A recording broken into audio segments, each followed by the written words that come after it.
Well, good morning. My name is Nick Gage, CEO and President of the Morgan Hill Chamber of Commerce.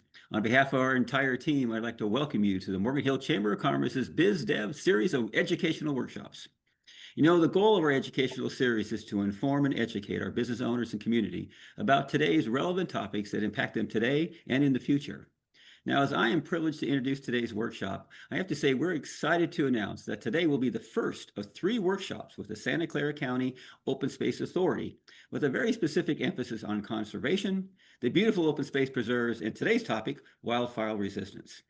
Now, to help educate us on the wildfire resistance program, we are delighted to welcome open space subject expert matters, Ahebert, Natural Resource Manager, and Derek Newman, Field Operations Manager.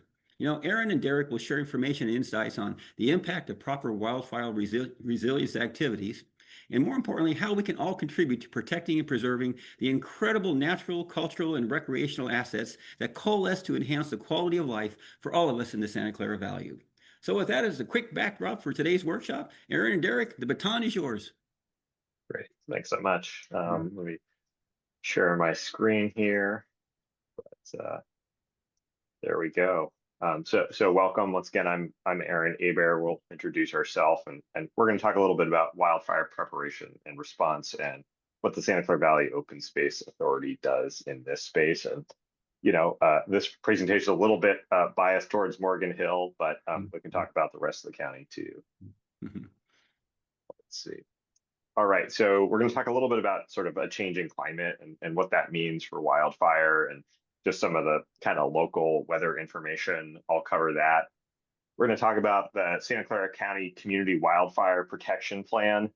That's probably the one document, if you want to know what's going on in the county, that I'd encourage you to read. We're going to reference it and use some of its materials. And it's really a collaboration of all of us, public agencies, firefighting organizations that thinks about wildfire in the county. And then we're going to kind of zoom in a little bit more. Derek's going to take on, what do we do, the Open Space Authority specifically in this kind of space. So that's kind of the outline. It's about maybe 20 minutes or so, depending on how things flow. And we can go deeper into anything that's of interest. So just a little bit about us. I'm the Natural Resources Manager here at the Open Space Authority. So I do a lot of ecological work. That's kind of the focus of my team. Among those things includes fuels management, watershed restoration, and basic plant management. And I also oversee our agricultural program as well. Derek leads our field operations department, which includes visitor services, field operations, emergency response, maintenance and construction, fuel reduction, as well as our volunteer and docent program. So that's kind of an overview of who we are. And both of us have worked for about 2 decades plus in this space. It really takes a team of folks, both planning work as well as folks implementing the work in the field to get things done. And that's kind of what Derek and I do together.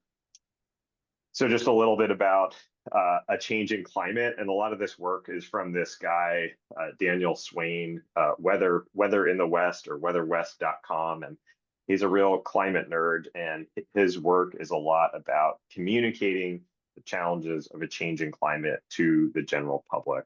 And on the left here, without getting into the details of the graph, what you can see is that extreme fire days and extreme fire weather are increasing pretty dramatically from, about 5 a year when I was sort of a young kid to, 10 to 15 to today. And kind of with those extreme fire weather days, we have an increased projected fire risk. As you can see, that is only anticipated to get worse as, climate warms. And we'll see already in the data, we have more fires every year, unfortunately, which is a scary thing that we all kind of have to navigate, both as individuals who live in these communities, as well as open space managers like us. So a good example of some of this challenge, I think a lot of folks are familiar with the horrible fires that were down in the Palisades area of Los Angeles. And part of the extreme weather we deal with is kind of represented in this fire, where in the winter of 2023 and 2024, super wet year, a ton of rain came down, and most of us kind of celebrate that weather, and understandably, it's nice to recharge our reservoirs.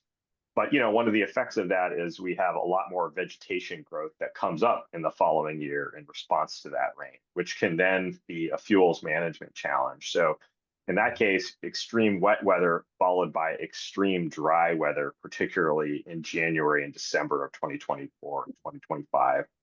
That combines with some extreme winds, and then you have this really challenging situation of very intense weather, lots of fuel loading. And that was one of the reasons the Palisade fire were so bad. It's just kind of this whipsaw of extreme weather.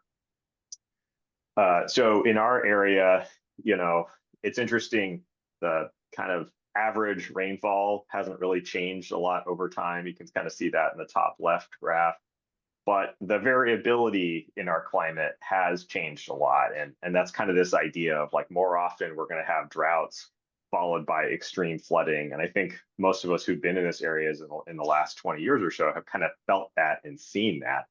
And so one of the things we do see in the data of our weather is that we have kind of this more, bipolar weather where we have very dry periods followed by very wet periods. And as we just saw in the Palisade fire, that can be, an unfortunately deadly combination of weather events. So that's a lot about kind of some of the environmental context that is going on around us, sort of whether we like it or not. And as you can see, these data from the Community Wildfire Protection Plan, holy moly, fires in the last 10 years in Santa Clara County have just skyrocketed, right? And that's the number of fire starts. So that could be a 1 acre fire, that could be a 10-acre fire, that could be a 1,000-acre fire. But as you can see, just the sheer number of fires is just really exploded from less than 5 a year to about 100 a year. And that's obviously a disturbing trend we see in the data.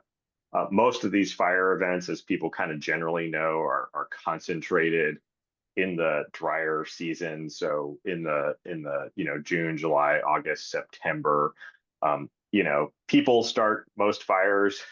Nature starts fires every now and then through lightning and other kind of rare events like that, which are maybe more concentrated in the fall. But human activity kind of peaks in the summer, as we know, and that can be a big cause of wildfire.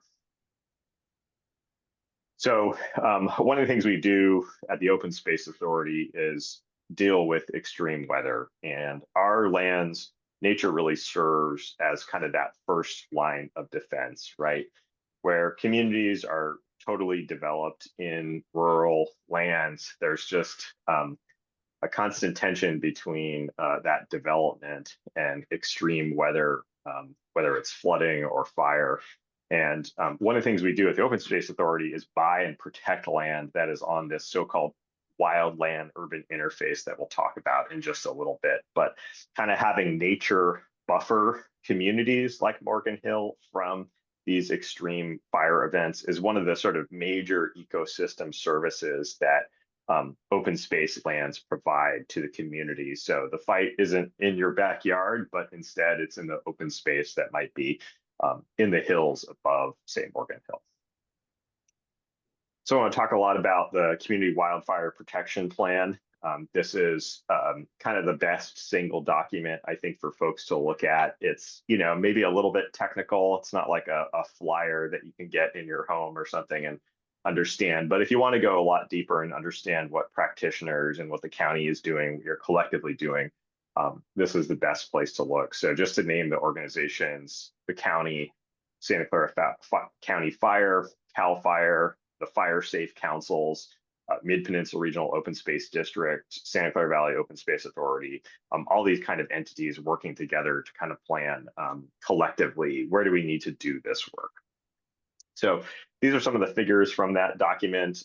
What you can see here is that there are different fire severity zones in the county, pink being very high, that orange kind of being closer to the valley bottom, being high, and then moderate. So what the obvious takeaway from this is that a lot of the county is in a high, very high fire hazard zone, right? As you get into the more developed areas, there's a lot less hazard. And one of the things that we do in particular is by protecting agricultural land, we prevent wildfires from coming down from the mountains into some of these communities like Morgan Hill and Gilroy, because if they're surrounded by agricultural lands, those lands are really not subject to wildfire. So that's a big part of our work. If you kind of look more closely, rather than kind of at this big blocky level I just showed you, but instead at kind of the intrinsic relationship between fuels, which is to say vegetation type, right? And the fire hazard, you get a map that looks like this. So this is a much more granular look. And kind of what I'll highlight is that in the western part of the county, where we have a lot of chaparral communities, brush communities, those are the very high wildfire hazard zones. As you get into more grasslands and oak woodlands that kind of trend towards the valley bottom that are around Morgan Hill and that open space authority owns so much of, you get a sort of more moderate fire risk. So again, there's a little bit more concentration of wildfire risk in the western part of the county than in the eastern part of the county, but and it kind of varies by vegetation type. So this is kind of a more granular look at things. You kind of zoom in a little bit. We do a ton of work in Coyote Valley, where we own and manage about 1,500 acres on the valley floor, and then about, I would say, another 10 or 15,000 in the surrounding mountains. So, and then you can see Morgan Hill, kind of the bottom of this figure. So, folks can notice that there's Anderson Dam and Reservoir on the east side that provides a sort of natural or unnatural fire barrier. And then on the west side, there's more, kind of inherent fuel management work to be done in those hills. So some of our work in this kind of region is about creating fire breaks that help firefighters respond to wildland fires in these high severity zones. And Derek will show you some examples of this. But the other thing I'll highlight that you can see pretty well on this figure in blue and kind of green is that those agricultural lands that OSA also protects are doing great work to separate development from the wildfire zones, right? So an important strategy at a large scale to prevent fires from coming from the hills down into the valley. Here's a map that kind of shows the confluence of that fire risk, which is sort of vegetation based, with where there are structures, right? Where's, from a human kind of structure standpoint, where are things located? And, I would kind of highlight that in the Twin Creeks area, a little bit in the Chesborough area, and sometimes in the mountains, there are rural developments that are right in these high fire zones. For the Open Space Authority, we manage some of the surrounding lands, and we work with neighborhood groups to provide not only those regional fuel breaks that Derek will describe, but also emergency egress for people living in the mountains to exit their properties through Open Space Authority lands in the event of an emergency. So this in some ways is a little bit of a guide, a visual guide to, like, if we were investing resources into reducing fuels, how is that going to help where people haven't built homes and invested in infrastructure on their own properties. This is another sort of way of thinking about wildfire. I mentioned this idea of the wildland urban interface, and this is really where sort of nature meets cities or urbanized space, and then there's kind of this zone right between them, which is depicted in this kind of purple fringe around sort of the wildlands. And as most of you folks know, a lot of our undeveloped lands are in the mountains, in the Santa Cruz and the Diablo Range, and a lot of our developed lands are in Santa Clara Valley. So in purple here is that wildland urban interface, sometimes called the WUI. If by reducing fuels in the WUI and facilitating emergency response in the WUI, we can do a lot to keep fires in the mountains and away from the valley and sort of the more developed areas. So our work, we have a number of preserves and open space areas that are in the WUI or around the WUI. And so they're kind of special zones to manage from a fuel standpoint and an emergency response standpoint, because there's less you can do about a fire in a remote terrain that has a ton of chaparral and no roads and no structures. But there's a lot more we can do closer into our communities in this WUI zone where we have, places for people to recreate, places for people to enjoy nature, but also a place where in a pinch, we can facilitate emergency response. And Derek will show some pictures of that. So I'll just leave you with this sort of classic diagram about defensible space. A lot of times people in the community want to know what they can do and what they can do to protect their home. And this is the single most important thing that we collectively or individually as a society can do. And that is removing fuels around our structures. The Open Space Authority does this on our buildings. We have barns and other facilities on our landscapes. And essentially what you can see is by the home, almost no vegetation. You kind of zoom out a little bit to 5 to 30 feet and there's less vegetation or just tall trees. And then, the zones kind of go out from there. So there's a lot of good resources on how to do defensible space work around your property. But this is the single most important thing people can do if they're worried about how wildfires might impact their home. All the regional fuel break stuff we do is really important, but I would just highlight, if you think about the Palisades fire and those types of communities, those embers are flying from miles away, right? It has everything to do with extreme weather. There's really not a lot a fuel break can do in that kind of extreme fuel event. The fire is just going to go right over that fuel break, right? So in an extreme fire, which unfortunately we've been having more and more of, doing this kind of work on your property is by far and away the most important thing that science has shown. Why do some structures survive and not survive? And this is really it. So with that, I'll turn it over to Derek. And Derek, you can just tell me when you want me to advance the slide. Absolutely. Derek Newman, Field Operations Manager with the Open Space Authority. And thanks for all of that pre-information there, Aaron. Moving on into what the Open Space Authority is doing for the local communities. First off, the authority owns and operates about 30,000 acres of land throughout Santa Clara County, with a lot of it in both the Diablo Range to the east and then to the Santa Cruz Mountain Range to the west. And with that comes our responsibility of managing that property and preparing for these kinds of events that Aaron was talking about in fire and fuel events. And the first and foremost thing that we do is we promote a lot of training for the staff. We send them to the classes on preparing for fire and how to deal with fire events out there. We go through scenarios of being ready to respond to evacuating our preserves when people come, or recreating when the fire starts in the local areas, and also having a lot of training and opportunities to meet local responding emergency services. So really getting to know county fire, CAL FIRE, and even the local municipality fire department. And having them touring the properties to understand where the fuel breaks are, where the roads are that go out there, where emergency access roads are to neighborhoods, where those emergency evacuation routes are going to be. With that also comes the Preserve Fuels Management Plan, something that we're going to be getting from the Natural Resource Department. These lay out what kind of management techniques we're going to be doing on different types of vegetation that are within our properties. Each type of vegetation requires a different type of management technique, and the idea really is to reduce the fire threat while also promoting a very balanced ecological service on the property itself. Talked a little bit about that regional planning and coordination with the local agencies.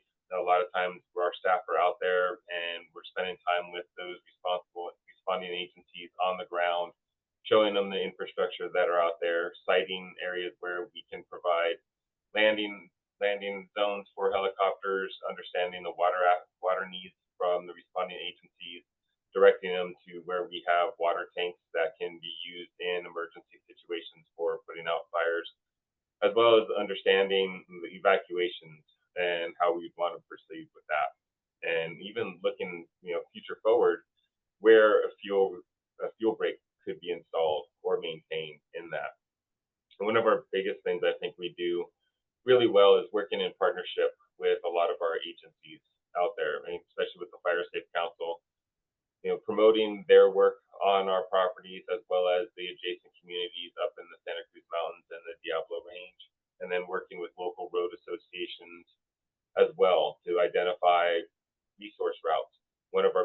ones is every year we have kind of a neighborhood get together where we invite our neighbors to come out onto the property, check out the evacuation routes that they're familiar with it. Try and get rid of the anxiety that their vehicle may or may not be able to make that kind of dirt road to get out, because a lot of times it's not going to be a paved road, it's going to be a random ranch dirt road out there. And there's a lot of concern whether their vehicles can make it on the roads. So we invite them out to our properties, do kind of a community event with a lunch afterwards, and have that kind of, show them where it is and that their vehicles can really make it out there. I think one of the biggest things that we do, in addition to the work that we do with the staff on the ground, is our conservation grazing program. That one is really instrumental in reducing the amount of flashy fuel, the ones that are going to be where the fire starts initially and can rapidly move through a landscape and get into the much heavier, denser fuels. These ones are really critical to keep down and low. If we can do that with conservation grazing, then we really give responding emergency units time to be able to get on site and start developing plans to attack the fire and potentially prevent it from becoming a really large scale event. Unfortunately, as Aaron had mentioned earlier, in a really extreme event, there's not much that we can do because the embers are being pushed miles away from where the leading fire front is in these really heavy wind environments. And then, as Aaron mentioned before too, having that kind of conservation, looking at the WUI, the wildland urban interface areas, and really prioritizing those landscapes for protection and restoration, and looking at the fuel management plans on those properties, along with protecting the remaining agricultural land. Again, trying to provide a buffer zone from where we have very intense fires up in the chaparral and the more wooded areas, getting down to where we have a greater opportunity to be able to catch the fire and then prevent it from getting into the wildland urban interface and ultimately into the urban areas. Next slide.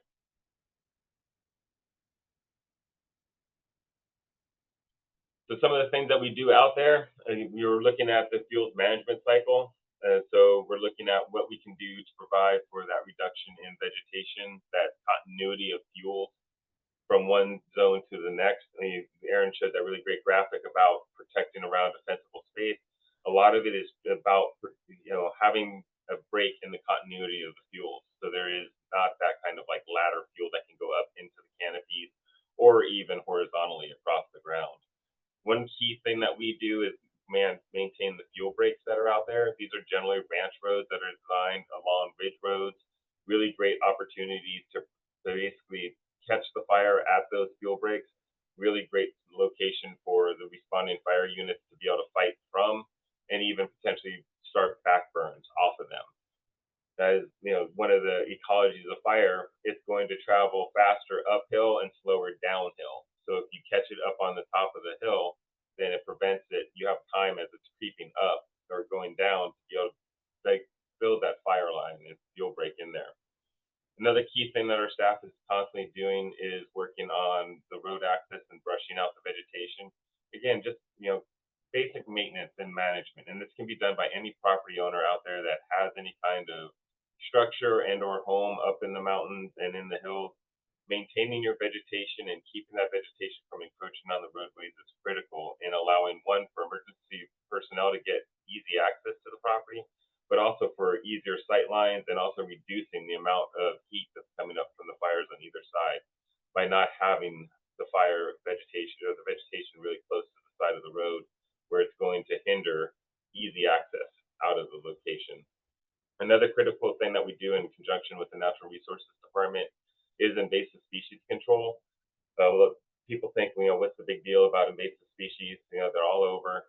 One of the problems is that when they become large monostands like French broom, they can create that continuity of vegetation between one vegetation type and another that really facilitates the movement of fire from one area to another.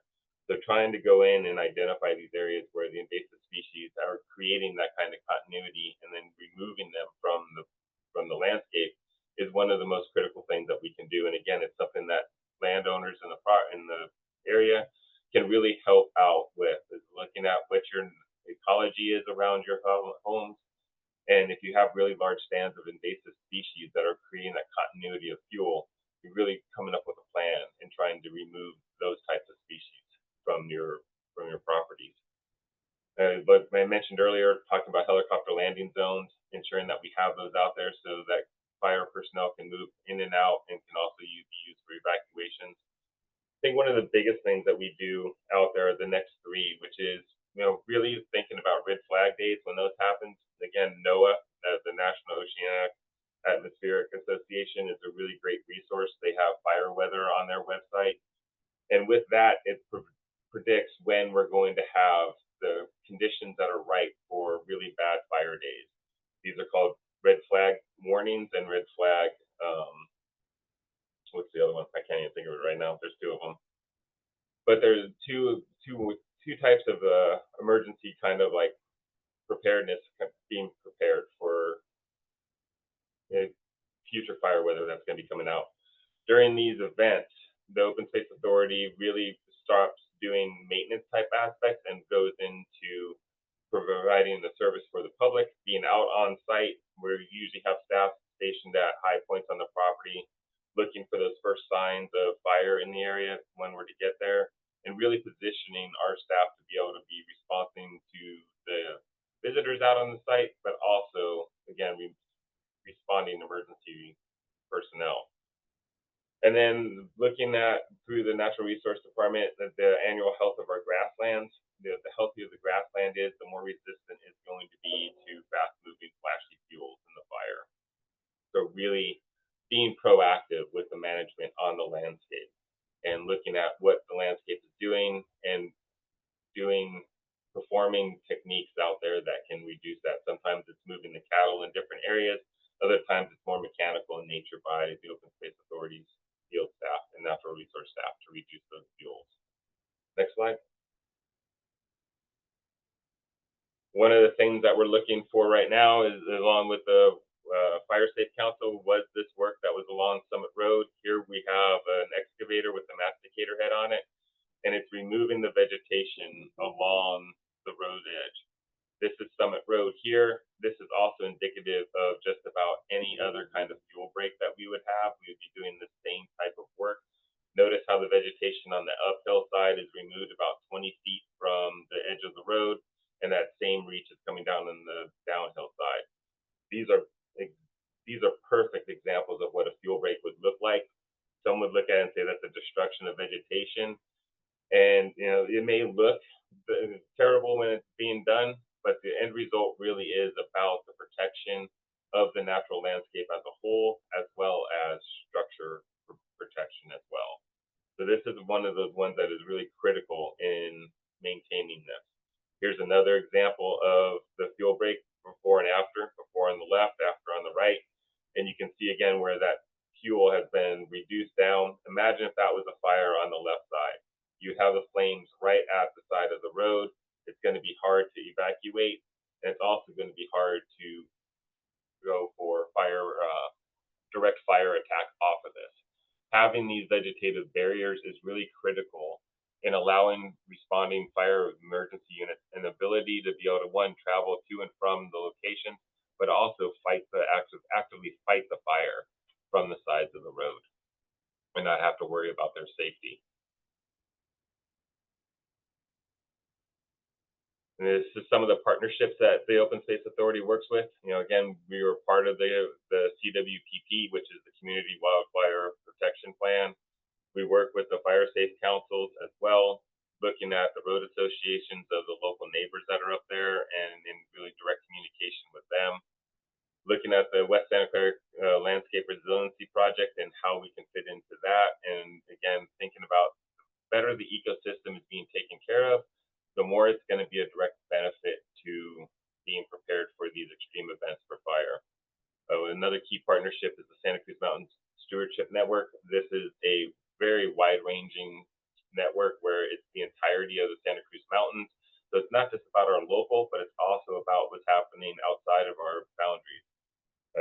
Most people could easily recognize fires don't know political boundaries, so they don't understand that they're going from Santa Cruz County to Santa Clara County. And working outside of our county and with other partners is critical in, again, reducing the threat of wildfire up there. And then our fire local fire departments.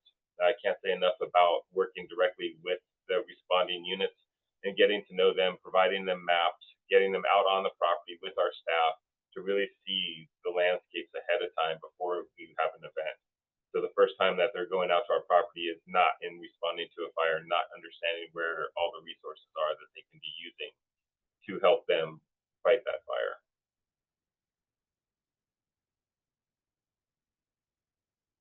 For us, when a fire does happen, the emergency response is critical. We go from, again, maintaining the properties to thinking number one priority is safety. And that is the first and foremost, evacuating the people from the preserve itself. Also, knowing that the staging area, as you can see in the background picture here, is going to become a staging area, not for visitors now, but for responding fire units. So it's really important to try and transition that staging area over to from when that's being used by visitors to preparing it for responding fire units to be able to stage out of and disperse to different areas of the fire. As those fire units are coming in, we're providing them maps and general knowledge of the preserves themselves, directing fire units about the best and easiest access routes out to the fire sites, also where they may not be able to get certain types of equipment in and out. The other one, as I mentioned earlier, that communication with the neighbors, not just the visitors now, but thinking outside of our preserve boundaries and neighbors and knowing where they're going to be using evacuation routes, depending on where the fire is sited out on the properties themselves. And then for us, the really big one is, again, we're trying to provide protection for the natural resources. So there's something that's listed here, MIST, minimum impact strategy and tactics for fire response. This is one where we work with the responding units, and if the conditions are right and they have the resources available, it's not in full firefighting mode where there's a lot of potential destruction for the natural resources in out the fire, but it's going to a minimum kind of impact. So it's removing vegetation from the roads. It might be lighting off those backfires instead of putting down a dozer line. And it's really thinking about the ecology and thinking about protecting the resources. And again, this is implemented only when the conditions are right. This is not something that's promoted early on. It's when we have the right resources and the fire activity is responsive to these types of techniques.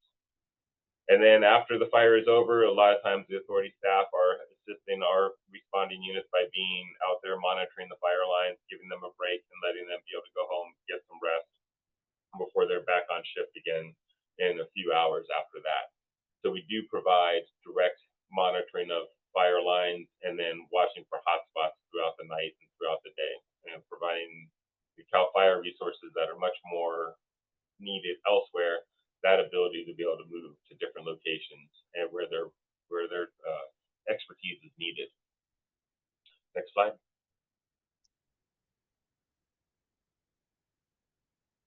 And this is an example here of one of the fuel breaks up here. We call it PL566. It's highlighted here in orange. And as you can see, the green is the Open Space Authority's landscape within it. The tan is some of our local partners in either Clara County Park up to the north, or to the west is the Mountain Mid-Peninsula Regional Open Space District. And this is a community kind of fire break here as it goes up, and on the bottom of the map you'll see where it says Chewell Spur Road, and it goes down to the Woodland Road.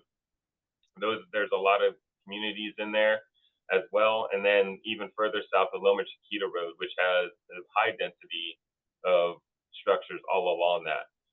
And so it ties all the way up to the north through our property, and really kind of the design for these fuel breaks are to keep the fire contained in a watershed. So if you can look at see the topography behind it, you'll notice that these fire fuel breaks are along ridge lines, and it's really designed to break up that continuity of the drainages. That way, if a fire happens in one, it can be caught before it goes over into another one, and that's really critical. Our responsibility on these is really about maintaining the vegetation along them. We seek grants for equipment and also to pay for project work that are out there. That excavator with a masticator head is a prime example of some of the things that the Open Space Authority seeks for the ability to be able to purchase those equipment and then be able to run these on our properties and along these fuel breaks. And maintaining the fuel breaks is probably one of the best things again, help that responding fire units out there, but also to try and break that continuity of vegetation to be able to maintain a fire in a smaller location as much as possible. And with that, Aaron, I think I'll hand it back over to you. Great, thanks, Derek. That was a good overview of kind of what we do, in the office and on the ground during and before fires, as well as after. But just to kind of recap, public funding is really what makes this wildfire resiliency possible. I mean, firefighting, parks, open space agencies, we're all really funded by the public to do this work.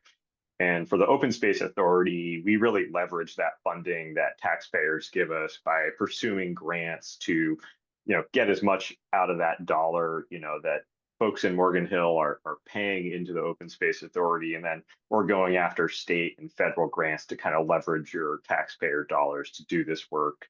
As you can see, the need to increase the pace and scale of wildfire resiliency work is just something that's coming with the changing climate. And so we're trying to be smart about how we use those dollars, being careful and efficient to do that mitigation work, as well as protecting land and doing fuels management. So overall, the work we do, whether it's land conservation, fuel reduction, emergency response, all of that is really designed to protect communities from wildfire and to allow nature to do its thing, to preserve the ecology, to preserve that recreation that we all care about. And again, it's kind of all thanks to taxpayers and our use of efficient funds. So with that, we'll conclude our presentation, and we really appreciate folks tuning in and checking out our work. And if you have more questions, it's very easy to find Derek and I's email on the website. If you just go to openspaceauthority.org and go to staff, you'll see Derek and I, and you can get our contact information there. Thank you very much. For anyone who is watching, you can enter your questions in the chat for now. I do have a couple listed. Also, the links to Derek and Aaron's contacts will also be in the description of this. If you're on YouTube, you can go ahead and click and ask them any questions now. But for those who are watching, you said earlier that most fires are caused by people, which is sad but true. And I'm hoping that most of those fires are accidental. So for people who are out, in the wilderness, what can they be doing? What practices can they have in place to make sure that they don't end up, causing a problem if they're definitely not out there to do that? They're just there to enjoy the nature. Yeah, well, I can give a few answers, and Derek can add if needed.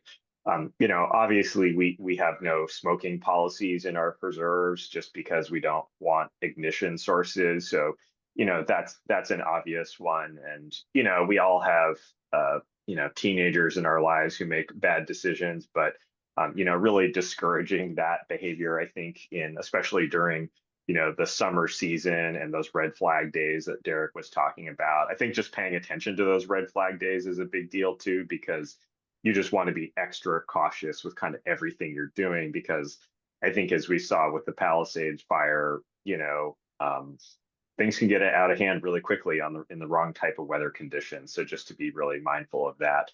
The other one that folks might not be sort of thinking about as much, which is something our staff are very trained and thoughtful about, is like, if you have a vehicle and you've been running it for a long time and you park on dry grass, you really want to avoid that dry grass being in contact with like the hot undercarriage of a vehicle. So that's either mowing the grass, like if you have a property in a rural area, or just parking on a road or some area that doesn't have as much vegetation.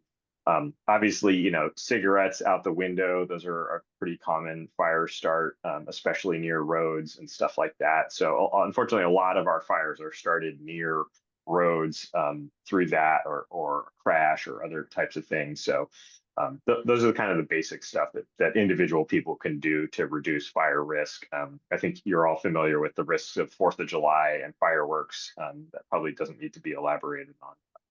Those are the kind of the big ones, unless I'm missing some, Derek. Yeah, and I can just add to that. And for property owners, it's ensuring, like, if you do have a gas grill, or if you're doing any kind of hot work out there, metal work and that type of stuff, that you're doing it in an area that's prepared for that. So that is not around vegetation that can easily catch fire. Generally, you have bare mineral dirt out several feet from where you're doing the work or where you're grilling or gas grilling or that type of thing. Also, Aaron kind of mentioned the vehicle maintenance. That's really critical, especially for those of us that are always trailering, ensuring that our chains are not dragging along the ground that can cause a spark that can easily transmit into the wildland urban area, into that interface and start a fire. And those are some of the things that are easily preventable. And these are ones, again, time and again, that will just be an accident and it will get started. But if we start paying attention and we look at what we're doing and creating that bare mineral soil, maintaining our vehicles and trailers, ensuring that chains aren't dragging on the ground, these are all things that can reduce those ignitions to wildland fires. Thank you. Lori, looks like you have a question. Yes, hello. Good morning. Thank you for such a great presentation. It was a lot of information I didn't know, so it was really nice to hear. My question is, how, if anything, do insurance companies help you encourage homeowners to create those breaks on their large properties? Yeah, it varies quite a bit. I think I'll say, you know, and the insurance industry has been changing pretty rapidly over the last 10 years and maybe the last 5 years in particular. So, you know, you'll have to contact your individual insurer, but, you know, doing that defensible space is, I think, you know, the two things that homeowners can do: defensible space, and then, you know, the other big area is actually like roofing material, because as you have sparks and embers that might be coming from far away fires, you can imagine some of those old wooden shingles that a lot of kind of rural ranch houses have are highly combustible. So just, you know, kind of fire cladding the exterior of the building is a big deal. But yeah, contact your insurer to see if those practices can actually reduce rates. Yeah. Thank you. Nick, you have a question? You're on mute, Nick. That probably would be better if I took myself off mute. I usually do that 3 or 4 times a day, so it's not unfamiliar to my team. I wanted to first thank Derek and Aaron for such a wonderful report this morning. It's obviously first in mind for all of our Morgan Hill residents. I mean, we live in an incredible city that's really surrounded by 2 different mountain ranges, and many of us live in kind of the rural area. So talking about wildfire resilience and defensible spaces is truly something that many of our community members have had to navigate, especially over this last several years, including, you know, an evacuation, I want to say 3 or 4 years ago, based on the sensitivity of the fires coming very close to our city. So thank you for the presentation. You know, what I quickly learned here is that the enormity of the work that Open Space does with your partners is below the waterline, if you excuse the pun, is really tremendous. And the amount of coordination and the activities that you do along with your partners is truly we're grateful for all the work that you do. And my walk away from today's episode is really 3 things as far as Open Space Authority and how you collaborate with all of your partners: protection, preservation, and response. And again, we're grateful for all you do. Because again, the density of our population around the land that's around us is truly a first of mind issue, I think, for all Morgan Hill residents, and we appreciate your time and attention to help provide us not only tips of how to be thinking about things in the future, but more importantly, really some strategic efforts that are underway that we should be aware of. So I think that Kylie, I'll look to you. Maybe we can link up the wildfire protection plan as a part of our reach out with the workshop itself. And again, thank you for your time, and look forward to really the next 2 in the series coming up in the next few months. Great. Yeah, we're happy to get the message out. I mean, I think, you know, this wildfire crisis that I think we've just kind of inherited is kind of an all hands on deck thing. And you can see it occurs, you know, at the city level, at the county level, at the Open Space Authority level, and at the state level, certainly. So, you know, everyone plays a part in this work. You know, the Open Space Authority's work, like you said, is, you know, preservation and prevention and wildfire mitigation. But getting the word out too, I think is kind of the number one thing that, you know, that I think all of us can collectively do, is just tell your neighbors, tell your friends, raise awareness around this issue, because it's not going away, and it's probably getting worse, frankly. So just being prepared is the best we can do, and obviously leveraging the investment that we have locally with those state and federal resources is another big thing we can do. That's good. And Thank for you so much. me, one of the things for those local communities that are living in the hills outside of Morgan Hill is working with the Fire Safe Council of Santa Clara County. They have a lot of programs that assist the homeowners in identifying fire risk around homes. They'll come out, they'll do an assessment of the home, and they also have avenues for being able to do the actual work as well. So really, please use the Santa Clara County Fire Safe Council as a resource and reach out to them and check out their website and interact with the staff with them. Thank you both very much. I will have all of those resources linked. I will have the Community Wildfire Protection Plan, the Fire Safety Council, all of them will be linked. Open Space Authorities will be linked, as well as their social medias. And I will make sure that any maps, any alert resources, anything like that will also be linked. So go explore the YouTube description and click away, educate yourself, and reach out to Derek and Aaron if you have any further questions. Thank you all. Thanks. Thanks, guys. you. Thank you. Thank you guys.